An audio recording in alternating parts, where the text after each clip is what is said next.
Well, good morning, folks. Welcome back to the farm. It's a gorgeous morning this morning, a little bit cooler, a little bit damper. We did actually get quite a thunderstorm roll through here last night, and it looks like it's gonna rain. Well, yeah, looks like it's gonna rain most of the day. Anyway, it's gonna get the chickens fed and the pigs fed. And later today here, she's gonna let Miko out of the shop. He was in the shop all night because of the thunderstorm. Yeah, later today, this Ranger's going bye-bye. Buddy's gonna come around 4 o'clock, pick that up, and it's going off to Edmonton. So the guy that bought it is actually a line locator. So it's gonna go to work, which is good. It's a good unit because it's only got like 600 kilometers on it. It's basically next to brand new still, actually. So it's a really good buy for him. And the one we bought was only a couple $1,000s more than what we're selling this one for. So we're not hugely out of pocket, so that's a win. Anyways, let's grab some feed. Let's get some chicks and some pigs fed. Good morning, Olga. How's your babies doing? This one standing up here, that's baby Oozby. We kept the jewelry in him. We'll see how he does here later in the year. He's filling out quite nice. The chickens got their breakfast here. I just feed them right on the ground here. This is actually, there was a round bale park right there where they're at. You can just kind of see it looks kind of mulchy. And so feed them the grain right on top of that. And they'll peck and scratch. You can see they already worked right through that, right down to the dirt. You get that exposed to the oxygen, work in a little bit of organic material, and sprinkle a little grass seed in there, and this will look really good next year. And that's exactly actually what we did over here. You can see those areas that are really nice and green. We were bale feeding in here. We did a little bit of burning off of that stuff, and it's coming really, really nice actually. So the father-in-law is coming today, not exactly sure what time. I'll probably still be away at work, but anyways, he's gonna come today and take the cows out of our southeast pasture and kick them over to the west pastures way over there. And he's bringing the bulls. So she's happy go time for the cows. Get them girls bred. And yeah, reason we're gonna take them out of this pasture, move them to here. They've been here for a couple of weeks already, and that was by design. We want them to eat that stuff down first, so when the bulls arrive, they're gonna be way over there up against the county road and not over here right beside the neighbor's cows, because bulls and testosterone and other cows always just makes it more interesting than it should be. The other day I came in here and you can see I got that compost pile stacked up again. I turned the whole pile with the tractor and stacked it up nice. We got a little bit of rain last night, as I was mentioning, and so the pile's already steaming. It was pretty warm in the core still, but pretty much the first outer 3 feet of the pile was completely cold, so it was definitely time to turn it. And I should have been on it. I should have been on it probably once a week turning that, but sometimes life gets in the way, and we still had sheep in here, and it was a logistical nightmare to get in here with the tractor. But now there's no sheep in here. They're either behind the shop or down at the dugout pasture. So I should be able to get in here with the tractor once a week at least, just to flip that pile over. All right, well, as predicted, it's raining. Just lovely. That's okay, we needed it. We need more than just settling the dust.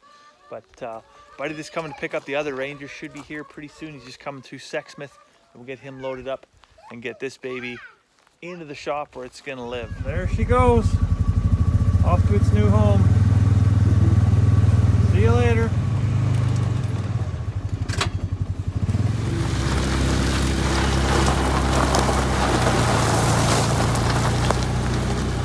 So I'm going to defer rigging up the sprinkler. Actually, we did get quite a bit of rain here this evening.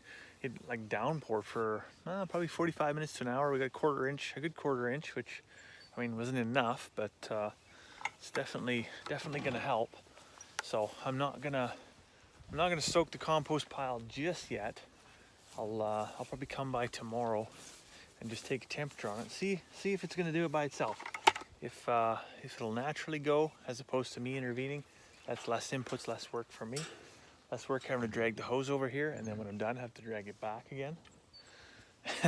Because I'm not lazy, don't get me wrong, but if I don't got to do something, I'm probably not going to do it. Good evening, piggies. Yes, that's right, I got your supper for you. Come on in.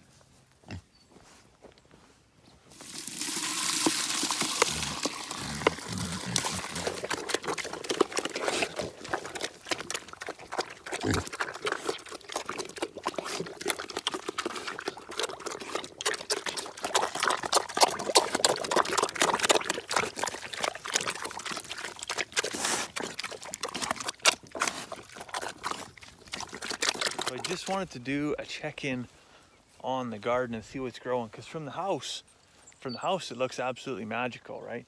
When you get down here, maybe he's telling a different story. So row number 1 here, that's all potatoes, looking fantastic. Row number 2, mostly potatoes, a little bit of weeds, still looking pretty decent.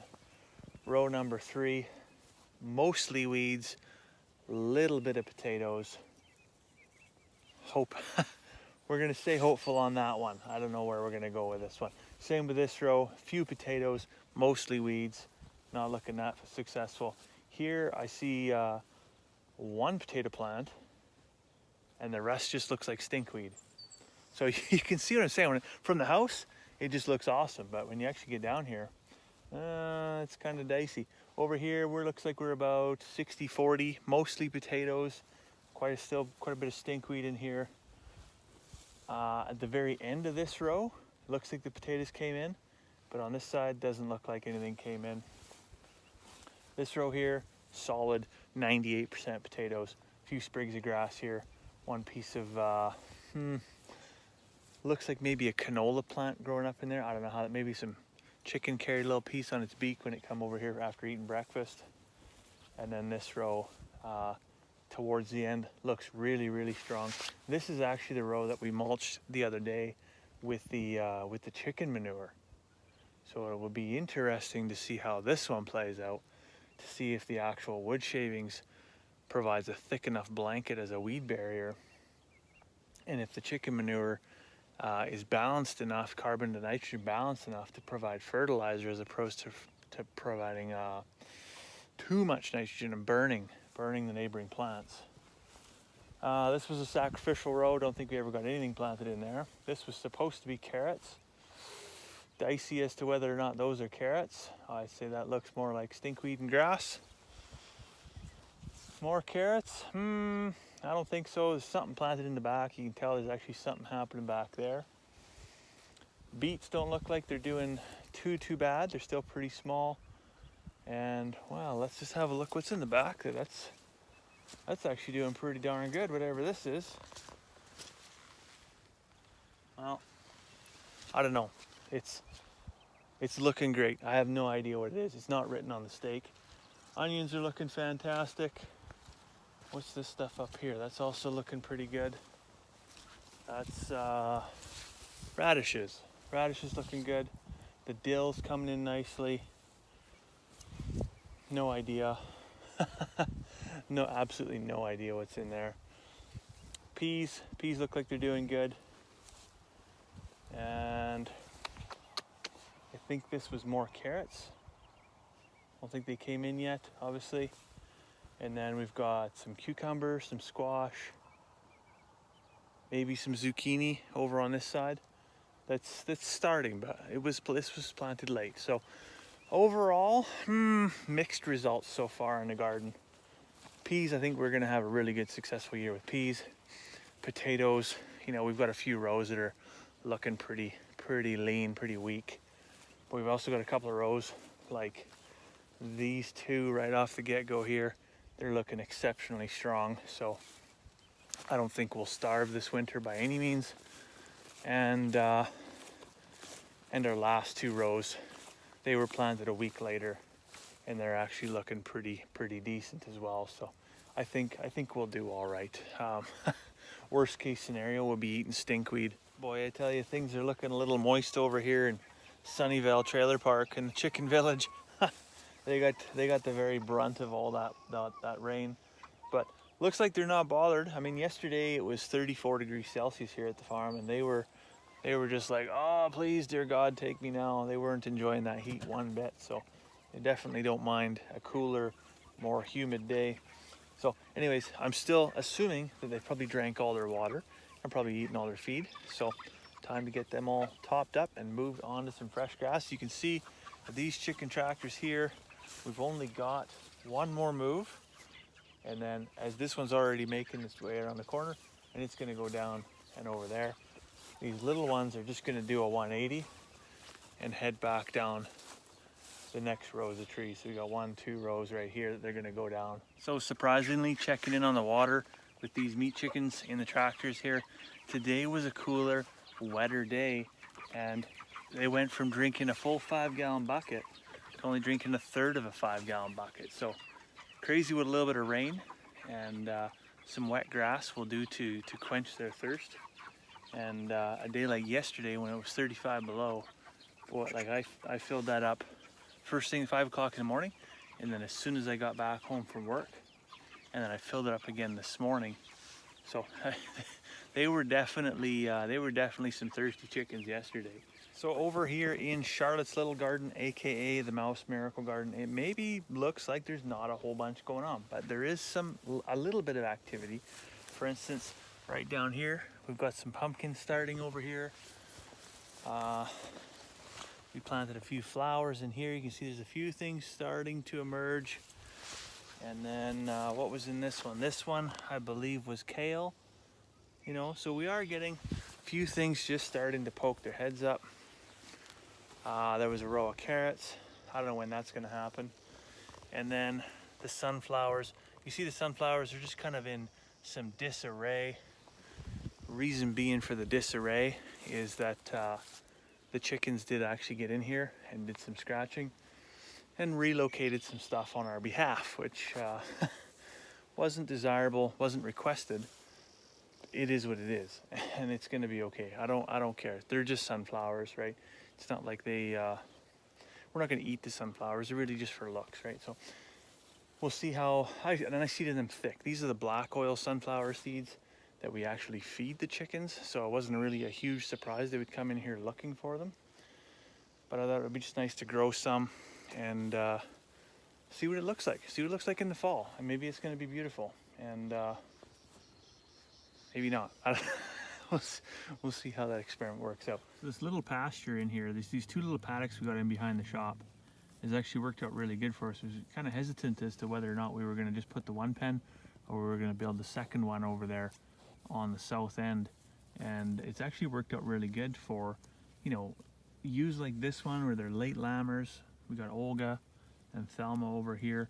Last year we put in this pen right here, we put what we called the single mamas. They're the ewes that just had one single lamb, and it worked out a really good place to rotate everybody through, keep them on fresh grass, let the lambs kind of get a good start on.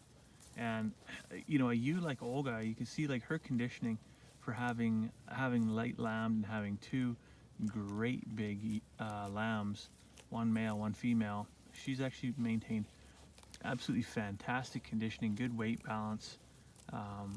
You know, and it's surprising because with the history with Olga here, she was actually a rescue. So I guess now would be a good time. I'll throw a picture in here and you can see when we got Olga what she looked like.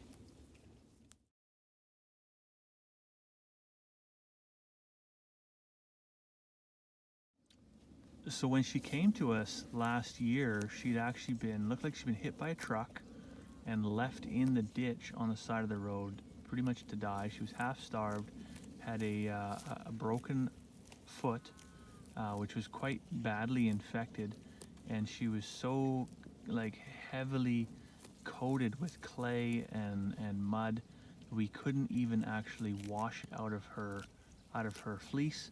We had to cut a large portion of her fleece away, and as you can see, that's obviously all cleaned up there now. We've had the shearer out and done a nice job. She's gained all her conditioning back and is looking fantastic, and was able to successfully breed and is rearing these two absolutely gorgeous lambs. So that is one success story out of what could have been a tragic story, actually left for dead on the side of the road like that. So